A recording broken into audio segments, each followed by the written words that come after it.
Ulitin mo nga yung sinabi mo. Nagbalik na si Tita Ivy.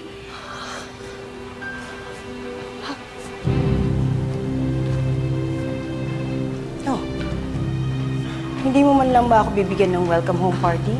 Sister, dear? Ivy? Oh. Hindi. Hindi ka pwede dito. Doon ka sa mental hospital. Doon ka tumira.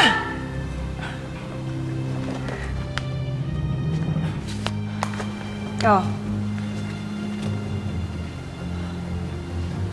Iyan ang magpapatunay na wala akong sakit. Basahin mo! At yan din ang magpapatunay na pumalpak ang plano mong tuluyang sirain ang isip ko.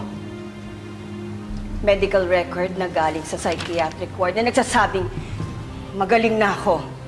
At personal affidavit ng nurse na kinakuntsaba mo! O ngayon mamili ka sa katitira. Ikaw ang papalit sa akin sa ospital ng mga baliw dahil nababaliw ka na sa kasakiman mo sa kumpanya. O maghahanap kayo ng bagong tirahan ng pamilya mo. Pinapanayas mo ba ako? Mami. Oo. Dahil hindi ko kayang kasama ka sa isang bahay. Baka kasi bukas sa makalawa, lasunin mo ako. Hindi! Hindi mo ako basta-basta pwede palayasin dito. Bahay ko rin to at nasa pangalan ko ng Lucky Dragon Star. Really? So nasa pangalan mo ng Lucky Dragon Star?